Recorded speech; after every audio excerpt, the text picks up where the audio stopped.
Study IQ IAS, अब तैयारी हुई अफोर्डेबल। बिजनेस, कभी बिजनेस किया है? अगर करोगे तो क्या सोचोगे? ये सोचोगे किस तरीके से हमारी कमाई बढ़ाई जाए या बढ़े, किस तरीके से हमारा प्रॉफिट मैक्सिमाइजेशन हो। और जब आपका रेवेन्यू बढ़ेगा, जब आपकी आमदनी बढ़ेगी, जब आपकी सेल्स बढ़ेगी, तो आपको बहुत खुशी होगी। सबको होती है, मुझे भी होगी, आपको भी होगी, नेचुरल है। लेकिन क्या ऐसी ही खुशी पिछले क्वार्टर या पिछले एक साल में कंपनीज को हुई है, आमदनी बढ़ने के बावजूद, रेवेन्यू बढ़ने के बावजूद? इस सवाल का जवाब जानेंगे आज के इस वीडियो में। So ladies and gentleman, boys and girls, welcome to study IQ। Study IQ में आपका बहुत बहुत स्वागत है। जैसा कि आप जानते हैं, स्टडी IQ भारत का सर्वश्रेष्ठ यूट्यूब चैनल है जो कि IAS एस्पिरेंट्स को एग्जाम की तैयारी करवाता है। हम जो है वन स्टॉप सॉल्यूशन स्टूडेंट्स को ऑफर करते हैं, जिसमें हम पूरा सिलेबस कवर करते हैं, प्रीलिम्स का, मेंस का, और साथ ही साथ डाउट सॉल्विंग सेशंस। और एक एडेड फीचर जो कि एक बहुत स्पेशल फीचर है, वो है 1-to-1 मेंटरिंग सेशन, जिसमें स्टूडेंट्स को प्रॉपर गाइडेंस मेंटर्स द्वारा दी जाती है। ये सारी की सारी चीजें आपको एक बहुत ही अफोर्डेबल प्राइस पे प्रोवाइड करी जाती हैं, और वो अफोर्डेबल प्राइस है सिर्फ और सिर्फ 24,499 रुपए, 24,500। इन कोर्सेज पे ऑफर्स लाइव हैं, और ऑफर्स के बाद ये जो प्राइस है ये कम होके 19,000 रुपए पे आ जाता है। It is only 19,000। So all the features of any top institute are available on study IQ, and more than that mentoring sessions are also available. ये सारी की सारी चीजें आपको सिर्फ और सिर्फ 19,000 रुपए की अवेलेबल है। तो मेरा कोड यूज करें, do use my code. My code is Sanghi life. I repeat, my code is Sanghi life. तो इस कोड को यूज करें और आप जाने कि डिस्काउंटेड प्राइस पे आपको सेम कोर्स अवेलेबल होगा। बहुत सारे स्टूडेंट्स जो हैं वो मुझसे बैच की PDFs मांगते हैं। जिन कोर्सेज को या जिन टॉपिक्स को मैं कवर करता हूं उनकी PDFs मांगी जाती है। तो आप ध्यान रखिए, ये सारी PDFs मेरे टेलीग्राम हैंडल पे अवेलेबल हैं। This is the name of my Telegram handle, Ayush Sanghi's IAS academy. इस टेलीग्राम हैंडल पे आपको सारी PDFs जो मैं यूज करता हूं पढ़ाने के लिए, उसके सिवा आपको सारे करंट अफेयर्स और डेली MCQs प्रैक्टिस के लिए भी चीजें मिलेंगी। एक बहुत ही अच्छा चैनल है, आप उसको जरूर सब्सक्राइब करें। Definitely subscribe to that channel. Along with that, you can also follow me on Instagram for informative reels. Very, very interesting reels I upload on Instagram as well as Twitter.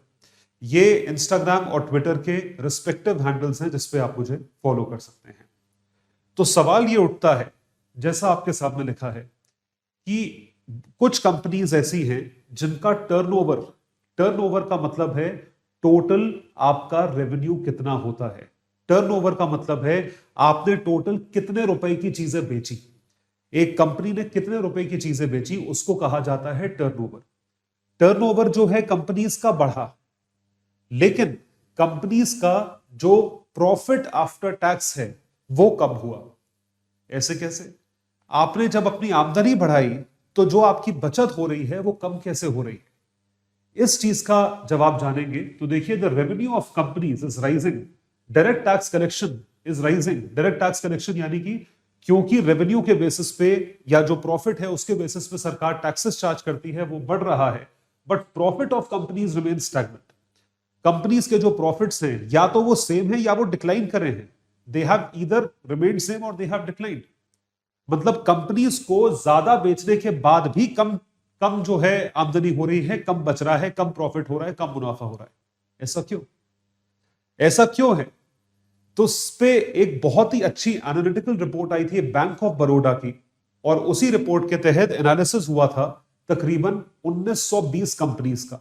To be precise 1917 companies का analysis करके उन्होंने ये देखा कि पिछले quarter में उसका क्या परफॉर्मेंस रहा। जैसा कि आप जानते हैं कि साल में 4 क्वार्टर होते हैं। There are 4 quarters in a year. Quarter 1 is from April to June. उसी तरीके से क्वार्टर 2 जो है वो जुलाई टू सितंबर होता है। तो जुलाई टू सितंबर का Q2 उसे बोलते हैं क्वार्टर 2, उसके एनालिसिस के तहत हम क्या जानते हैं या हम क्या जानेंगे, ये मैं आपको आज एनालाइज करवाऊंगा। आपको पूरी तरीके से ब्रेकअप दिखाया जाएगा और यह बताया जाएगा कि आम रेवेन्यू बढ़ने के बावजूद आपको प्रॉफिट कम कैसे बच रहा है। सो 1917 companies in Q2 financial year 23। देखिए जी, एनालिसिस है, तो ये पूरा एनालिसिस जो है इसको आप डीपली समझें कि क्या ये एनालिसिस कहता है। इसको हमने कंपेयर किया है पिछले 2 सालों में, सितंबर 2020, सितंबर 2021 और सितंबर 2022। So we are comparing 3 years, 3 साल हम कंपेयर कर रहे हैं। बेसिकली इस साल में ये देखा गया है, इस वजह से ये रिपोर्ट आई है, इस वजह से ये एनालिसिस किया गया है। सितंबर 2022 जो 2022 वाला साल है जिसमें हम लोग अभी हैं। तो जैसा कि आप देख सकते हैं, एब्सोल्यूट यानी जो आपकी सेल्स है, सेल्स सितंबर 2020 में 16,21,000 करोड़ थी। सितंबर 2021 में 20,64,000 20,64,000 करोड़ और सितंबर 2022 में 25,61,000 करोड़, 25,61,000 करोड़ की सेल्स, ये सेल्स है। मतलब सेल्स में आप देखेंगे बढ़ोतरी हुई है 24% से। पिछले साल की सेल्स में बढ़ोतरी हुई थी 27.4, इसके ऊपर 24% से बढ़ोतरी हुई है 25 लाख। मतलब पिछले साल के कंपैरिजन में 5 लाख करोड़ की सेल्स ज्यादा है। ये 1917 कंपनीज का रिजल्ट है, ये है। अब भाई आपने ज्यादा सेल करी, ज्यादा माल बेचा तो खर्चा भी ज्यादा हुआ होगा, जाहिर सी बात है। तो देखें टोटल एक्सपेंडिचर, देखिए टोटल एक्सपेंडिचर कितना हुआ। तो सितंबर 2020 में total expenditure was around 11,80,000 crore. ये एक्सपेंडिचर पिछले साल बढ़ के 15,81,000 करोड़ हुआ और इस साल ये खर्चा 20,66,000 करोड़ 20,66,000 करोड़ हो गया। तो एक्सपेंडिचर जो है वो तकरीबन 30% से बढ़ा। देखिए आपका रेवेन्यू 24% से बढ़ा और आपका खर्चा 30% से बढ़ा, यानी कि खर्चा ज्यादा परसेंटेज से बढ़ा है। चलिए एक तो ये बात है।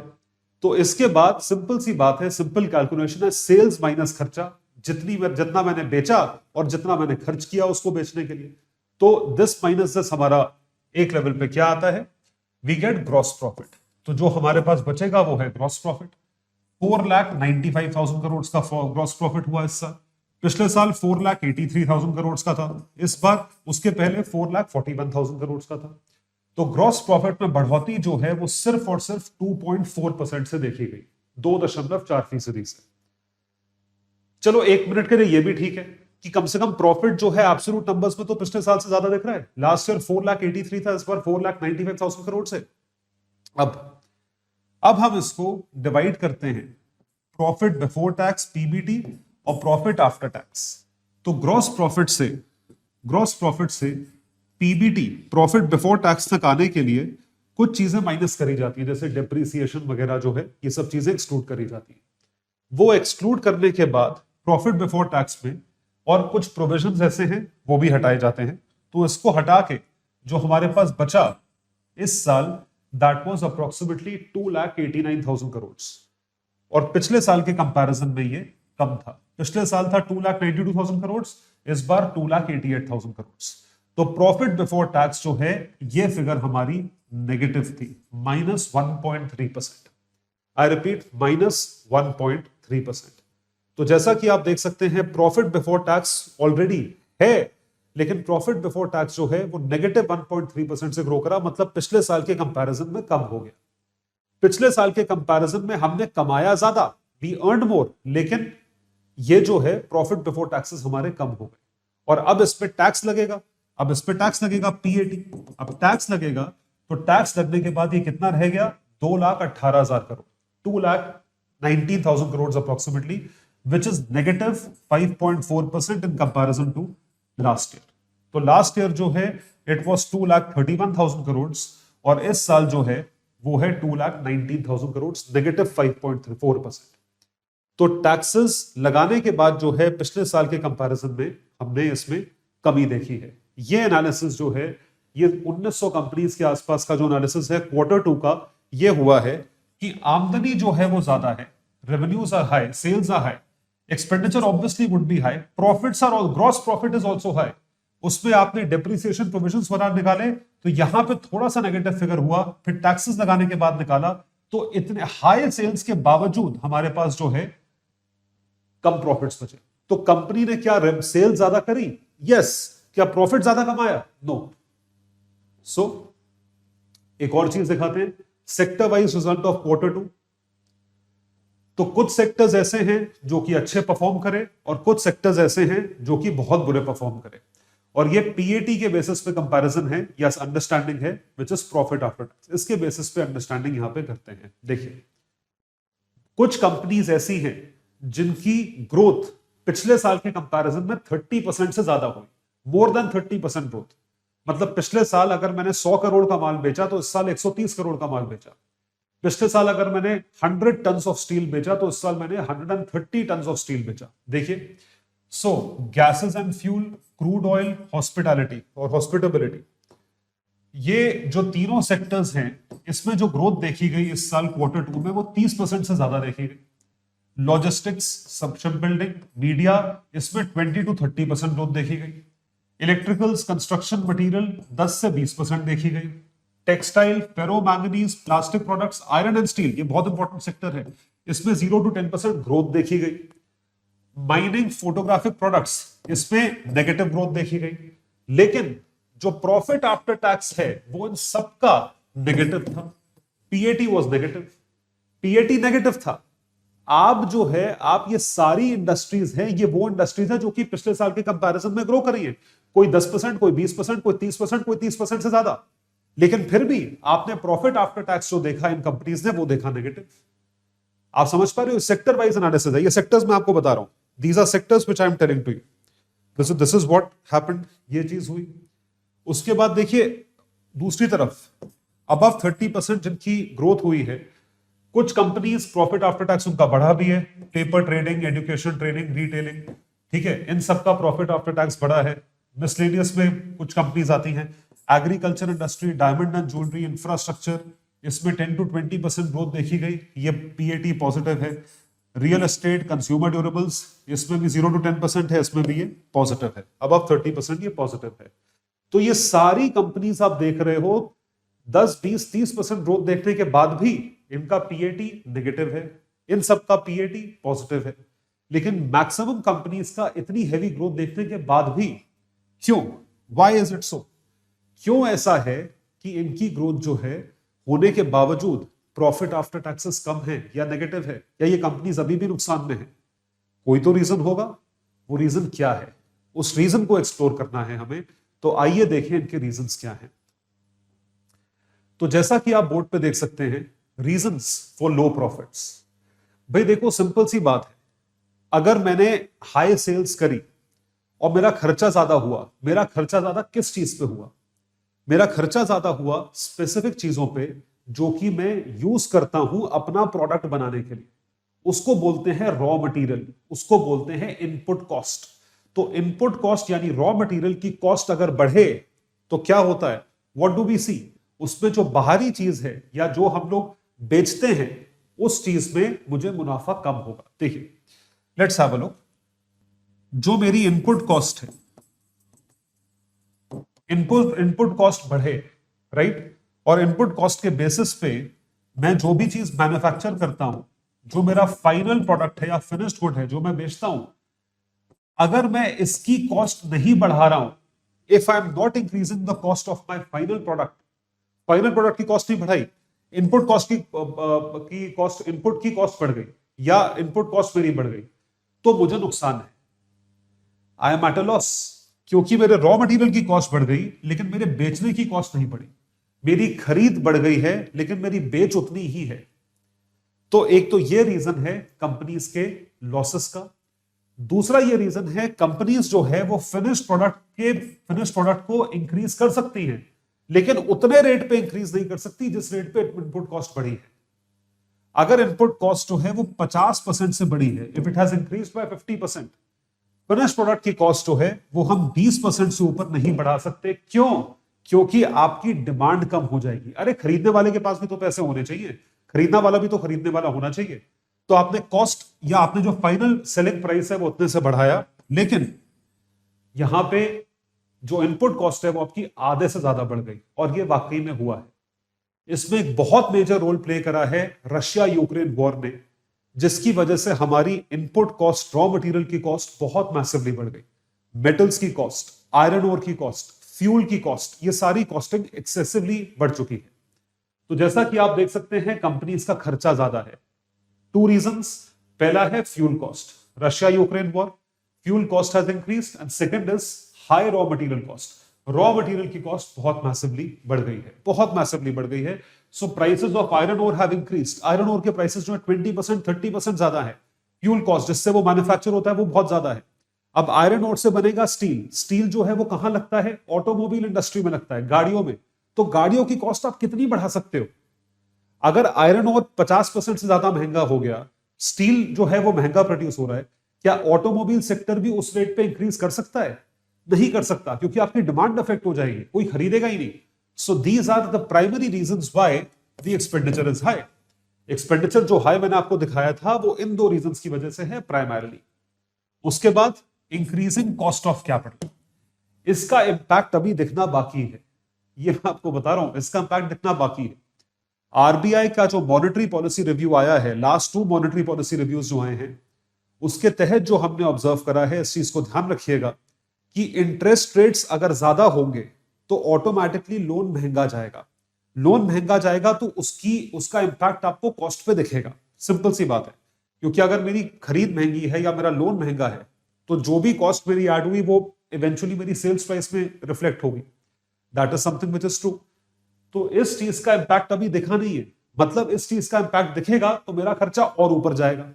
सो the impact of high interest rates is not yet visible, ये चीज है। So these are the reasons why ऐसी सिचुएशन आती है, ऐसी सिचुएशन आई है। So inflation on revenue numbers is something that we are seeing, ये चीज हम देख पा रहे हैं, या ये प्राइमरी रीजंस हैं। इनके सिवा अगर आप देखोगे, जो मैं आपको स्पेसिफिकली बताना चाहता हूं कि एक्सपेंडिचर हाई हुआ, फ्यूल कॉस्ट हाई हुई, रॉ मटेरियल कॉस्ट हाई हुई, लेकिन जो इसका इंपैक्ट है वो ग्रोथ पे क्या पड़ा? Impact on economic growth, impact on GDP growth, दोनों ग्रोथ अलग अलग बताऊंगा। अब आप पूछोगे डिफरेंस क्या है, आपको खुद ही समझ में आ जाएगा। इंपैक्ट ऑन इकोनॉमिक ग्रोथ पहले, first we will understand the impact on economic growth. Economic growth पे क्या इंपैक्ट है? मतलब जो मेरी अर्थव्यवस्था है उसको लेके क्या मैं ग्रो कर रहा हूं? Am I growing when it comes to my economic development? Am I growing? ये चीज मैं ग्रो कर रहा हूं या नहीं कर रहा हूं? आइए देखते हैं इंपैक्ट ऑन इकोनॉमिक ग्रोथ। तो मेरी जो है खरीद महंगी है तो मेरा बेचना भी महंगा होगा, लेकिन जैसा मैंने आपको बताया जो मेरे बेचने की क्षमता या कैपेसिटी है वो उस एक्सटेंड पे नहीं बढ़ सकती जितनी मेरी इनपुट कॉस्ट बढ़ी है। So pressure on companies to increase MRP. MRP increase करने का प्रेशर किस पे है? कंपनीज पे है। लेकिन क्या कंपनीज एमआरपी इंक्रीज कर सकती हैं? Companies are under burden of high input cost and excessively they have to increase MRP at current prices and it will force to pass on to the burden to consumers। जाहिर सी बात है, मुझे महंगा पड़ रहा है, मैं आगे पास ऑन करूंगा, which will further increase inflation। इसकी वजह से भी इन्फ्लेशन बहुत ज्यादा हाई है। अब आपको देखिए एक एक चीज कनेक्ट करो। इनपुट कॉस्ट हाई हुई, एमआरपी हाई हुआ, कंट्री में इन्फ्लेशन ज्यादा है, आपके और हमारे ऊपर बर्डन पड़ता है, हमें मार्केट में इन्फ्लेशन देखता है, इट इज विजिबल। तो इकोनॉमिक ग्रोथ पे क्या इंपैक्ट है कि कंपनीज में प्रेशर है, एमआरपी इंक्रीज करो। अब कंपनी अगर एमआरपी इंक्रीज करेगी तो सेल्स तो ज्यादा ही दिखेगी। भाई पिछले साल अगर मेरा 100 आइटम बिके, 1-1 रुपए का बिका तो 100 रुपए की आमदनी हुई। इस साल 1.25 सवा रुपए का आइटम बिका तो इस साल मुझे 125 रुपए की सेल दिखेगी। तो 100 हैज इंक्रीज टू 125। टर्नओवर तो ज्यादा दिखेगा ही, लेकिन उसके साथ साथ खर्चा भी ज्यादा दिखेगा। तो आप देख सकते हैं pressure on companies to increase MRP, ये एक रीजन है इन्फ्लेशन का, हाई टर्नओवर का। Showing virtuous cycle of new investment, बहुत इंपॉर्टेंट पॉइंट है, बहुत इंपॉर्टेंट पॉइंट है। क्या टर्नओवर हाई हुआ है उसका मतलब डिमांड ज्यादा है, या उसका मतलब सिर्फ कॉस्ट ज्यादा है इसलिए टर्नओवर हाई हुआ है? कॉस्ट ज्यादा हुई, मैंने महंगा बेचा, अगर मैं महंगा बेच रहा हूं तो टर्नओवर तो ज्यादा ही दिखेगा। सेम नंबर ऑफ आइटम्स में मुझे टर्नओवर ज्यादा दिखेगा क्योंकि मैंने बेचा महंगा है। तो उसकी वजह से अगर कंपनीज प्रॉफिट कम कमा रही है, if the company is earning less profit, सोचो अगर कंपनी प्रॉफिट कम कमा रही है तो उसका क्या इंपैक्ट होगा? उसकी वजह से कंपनी नया इन्वेस्टमेंट नहीं लगाएगी क्योंकि उसकी नई डिमांड नहीं हो रही है, उसका प्रॉफिट मार्जिन तो कम हो गया, प्रॉफिट आफ्टर टैक्सेस। तो नया इन्वेस्टमेंट कैसे करेगी? कैसे आर&डी में खर्चा करेगी? कैसे टेक्नोलॉजी में खर्चा करेगी? कैसे नई एम्प्लॉयमेंट करेगी? कैसे आगे चल के और फैक्ट्री लगाएगी? So with reduced profit, corporations will be forced to stop investment in capacity building, increase in sales. ये सब कुछ नहीं कर पाएगी. And reduced benefits for employees. पैसे ही नहीं आपके पास. आप एम्प्लॉइज को बोनस कैसे दोगे? आप एम्प्लॉइज की चीजें कैसे करोगे? इसका भी एग्जांपल अभी आपको दूंगा. Where you don't have the money, you won't be able to give variable pay to employees. आपके एम्प्लॉइज disgruntled रहेंगे. So benefits which will impact consumption, which will in turn reduce growth. Employees को आपने benefit देना बंद कर दिए तो employees आगे डिमांड नहीं कर पाएंगे. वो डिमांड नहीं कर पाएंगे तो पूरी साइकिल ऑफ इकोनॉमी बैठ जाएगी. इस वजह से we are heading towards a slow down, not recession, slow down. This is a broad impact. ये है इकोनॉमिक ग्रोथ पे इंपैक्ट. अब इससे जुड़ा हुआ इंपैक्ट जो है वो है जीडीपी ग्रोथ पे. इकोनॉमिक ग्रोथ का इंपैक्ट ब्रॉड है. एम्प्लॉइज, डेवलपमेंट, नया इन्वेस्टमेंट, R&D, टेक्नोलॉजी, ये सब चीजें. जीडीपी ग्रोथ पे इंपैक्ट है सिर्फ और सिर्फ नंबर्स पे. नंबरों का इंपैक्ट समझते हैं. नंबरों का इंपैक्ट है कि आज की डेट में मेरा जीडीपी ग्रो कर रहा है 7% प्लस पे, 7, 7.5, 8. ये ग्लोबल प्रोजेक्शंस हैं इस साल के 2022-23 के. साल खत्म नहीं हुआ फिर भी बता रहा हूं 2022-23 में 7, 7.5% से ग्रो कर रहे हैं. लेकिन अगर आगे चल के नया इन्वेस्टमेंट नहीं हुआ, इन्फ्लेशन उतना ही हाई रहा, कंपनीज लॉसेस में जाती रही और कंपनीज उतने प्रॉफिट में नहीं गई, तो उस वजह से इन्वेस्टमेंट साइकिल कम हो जाएगी. सारी चीजें जो है रिड्यूस करती चली जाएंगी. जब सारी चीजें रिड्यूस करती चली जाएंगी तो फिर आपकी जीडीपी ग्रोथ ऑटोमेटिकली कम हो जाएगी. So the private sector investment in new expansion plans where it sees good profit from such investments, rising cost and limited profit will translate into layoffs. तो कॉस्ट बढ़ रही है, इन्फ्लेशन बढ़ रही है, लेकिन आप अपना एमआरपी नहीं बढ़ा पा रहे हो या एमआरपी उतना नहीं बढ़ा पा रहे हो जितना कॉस्ट बढ़ा. तो कैसे कॉस्ट कम कर रहे हो? क्या हो रहा है? What is happening in Byju's? What is happening in Zomato? What is, चलो ये तो स्टार्टअप्स हो गए, इनको छोड़ो, ये तो ओवरस्टाफ्ड होते हैं. आप ट्रेडिशनल कंपनीज देखिए, TCS is thinking of laying off. TCS, Tata Consultancy Services, which is known for not laying off. और मेरा पूरा भरोसा, मेरा दिल जलता है जब मैं देखता हूं कि टाटा में अगर ले ऑफ्स हो रहे हैं, लेकिन उनकी गलती नहीं मानता क्योंकि आईटी सेक्टर के बहुत बुरे हाल है. मून लाइटिंग के नाम पे लोगों को निकाला गया है. मून लाइटिंग चलो 1, 2, 4 लोग, 10 लोग कर रहे होंगे, जितने लोगों को आपने निकाला, क्या वो वाकई में वो थे या मून लाइटिंग बहाना मार के आपने लोगों को निकाला? IT sector is at its lowest right now. TCS ने अपने एक्सपेंशन प्लान्स कम कर दिए. Investment of almost 10,000 crore has been withdrawn. नहीं करेंगे इन्वेस्टमेंट, पैसा ही नहीं है. So TCS stopped investment. TCS is thinking of firing 1300 workers. तो कॉस्ट कैसे कम करेंगे? शटिंग डाउन ब्रांचेस बंद कर दो, ले ऑफ्स कर दो. और उससे क्या इंपैक्ट होगा? जीडीपी ग्रोथ आपकी स्लो हो जाएगी. जो 7, 7.5% पे ग्रो कर रहे हैं वो 2-3% पे आ जाएंगे. I hope you are able to understand. And this is impending. ये होने वाला है. और देखो, have a look. और देखिए, तो अब ये एक नया एंगल है. आप और कहीं भी पढ़ोगे या सुनोगे या सोचोगे तो वो बोलेंगे कि सब कुछ जो है it is leading to inflation, high input cost और ये सब चीजें. मैं उल्टा एंगल आपको बता रहा हूं. इन्फ्लेशन की वजह से ये सब हो रहा है. इन्फ्लेशन की वजह से ले ऑफ्स हो रहे हैं. इन्फ्लेशन की वजह से एक्सपेंशन कम हो रहा है. इन्फ्लेशन की वजह से जीडीपी ग्रोथ कम दिखेगा. ये चीज इन्फ्लेशन की वजह से दिखेगी. Revenues of companies are touching new heights. जो हमने देखा अभी, रेवेन्यूज जो है बढ़ रहे हैं. सिर्फ इस बात करें, अगर रेवेन्यू बढ़ेगा, आपकी आमदनी बढ़ेगी, उसी पे टैक्स लगता है तो टैक्स भी बढ़ेगा. Tax collections are at an all time high with robust growth. और ये चीज सच्चाई है. पिछले साल, इस साल अगर आप देखेंगे, जीएसटी कलेक्शंस भारत सरकार के रिकॉर्ड टाइम हाई पे. क्यों हाई पे है? व्हाई? लेट्स से, अब देखो, ये बहुत अच्छा एग्जांपल है, इसको मैं आपको समझाता हूं क्या चीज है. देखिए, अगर आपने 100 रुपीज का आयरन ओर आप इंपोर्ट करते थे या खरीदते थे, इसकी जो कॉस्ट है वो 40% से बढ़ गई, तो कितने का हो गया? 140 का हो गया. अब इसकी बेसिस पे आपने जो स्टील बनाया वो बनाया 150 रुपए का. ये ऑटोमोबाइल सेक्टर में लगा, ऑटोमोबाइल सेक्टर में ऑटोमोबाइल बेचा 200 रुपए का, तो टैक्स किस पे लगेगा? 200 रुपए में टैक्स लगेगा, क्योंकि ये जो है ये फाइनल रेवेन्यू है. तो जाहिर सी बात है, अगर 200 रुपए जो है, जो कि एक महंगा प्राइस है, ये हायर प्राइस है, इसके ऊपर सेल हुआ या इतने पे सेल हुआ तो इतना भी टैक्स लगा. It led to this much tax. So the company increased price of steel by 20%. Now profit of company declined to mismatch in raw material and final product. क्योंकि आयरन ओर की cost बढ़ी 40% से, लेकिन steel वाले ने cost बढ़ाई सिर्फ 20% से. बढ़ाई लेकिन उतनी नहीं बढ़ाई. The 20% steel price hike will be further passed to automobile sector. क्योंकि वो स्टील को यूज करता है गाड़ी बनाने में, which either needs to increase price of each car by 40% और take a hit on its profit.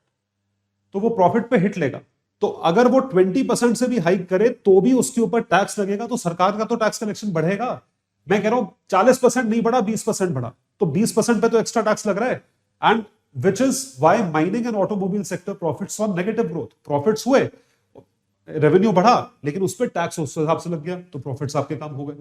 तो प्रॉफिट्स जो है वो एक्सेसिवली इंपैक्टेड है, हाईली इंपैक्टेड है, they are usually impacted. This is the relation of inflation. Inflation की वजह से हो रहा है, इसकी वजह से इन्फ्लेशन नहीं हो रहा, इन्फ्लेशन की वजह से ये सब चीज हो रही है। उल्टा सोचो, and that is true actually, ये चीज सही है, क्योंकि हमारी खरीद इतनी महंगी है, मेटल्स की कॉस्ट बढ़ गई है, फ्यूल की कॉस्ट बढ़ गई है, लॉजिस्टिक्स ट्रांसपोर्टेशन की कॉस्ट बढ़ गई है पूरी दुनिया में, specially after Covid and war. तो इस वजह से ये काम हो रहा है। This is what is happening, और ये चीज बिल्कुल सच्चाई है।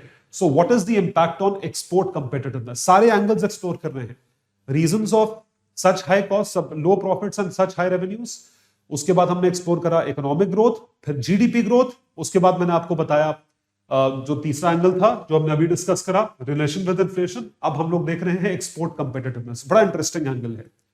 एक्सपोर्ट कंपेटिटिवनेस का मतलब यह है कि जो मैं एक्सपोर्ट करता हूं वो दूसरे देश में जाके कितना कंपेटिटिव। कंपेटिटिवनेस किस पे डिपेंड करेगी कि वो आइटम कितने का बिकेगा। सपोज मैं यहां से एक आइटम एक्सपोर्ट करता हूं, एक एप्पल एक्सपोर्ट करता हूं, उस एप्पल की कॉस्ट दूसरे देश में जो है वो $1 है, इट इज $1, तो वो कंपेटिटिव माना जाएगा।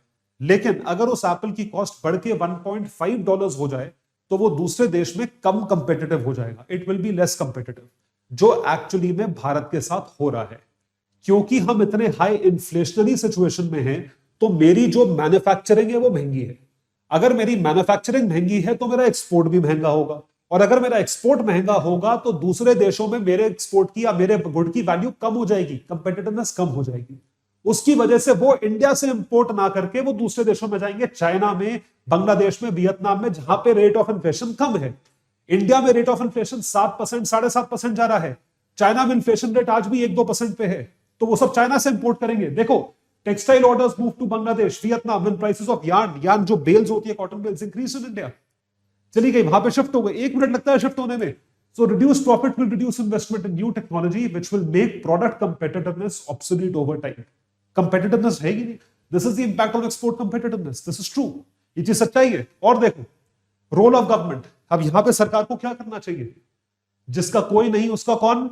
उसकी government.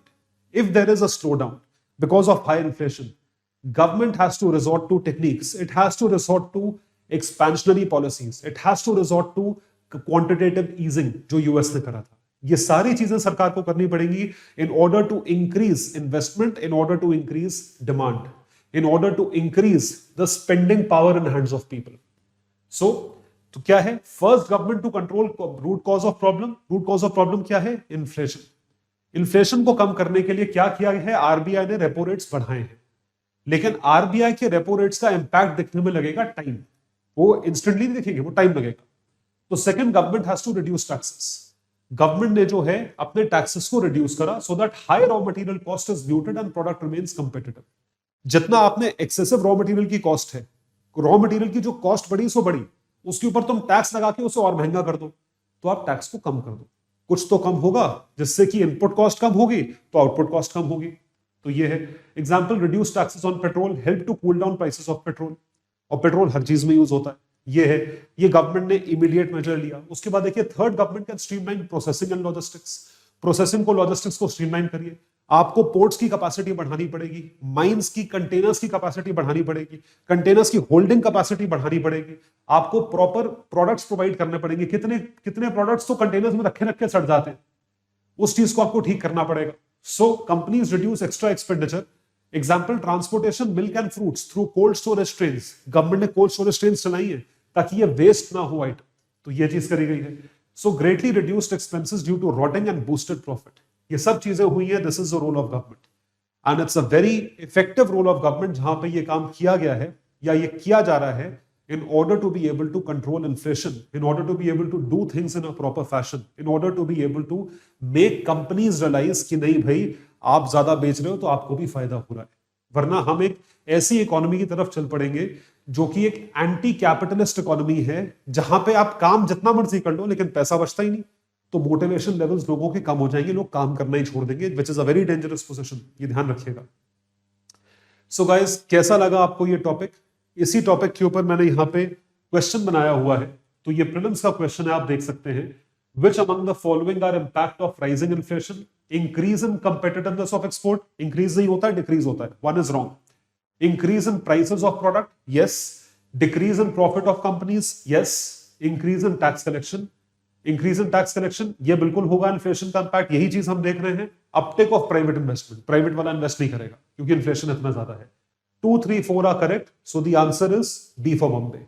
B for Bombay answer है। और इसी से रिलेटेड एक मेंस का सवाल है जो कि आप देख सकते हैं, बहुत अच्छा क्वेश्चन है। The rising inflation has been eroding purchasing power of consumers.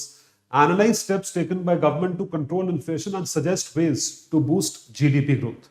150 words, 10 marks. जरूर आंसर राइटिंग करें. This would be hugely useful for your own preparation strategy. I hope you really liked the topic. इस topic पे limited reports के साथ या एक ही report के basis पे हमने काफी एनालिसिस करके ये टॉपिक आपके सामने प्रस्तुत करा है।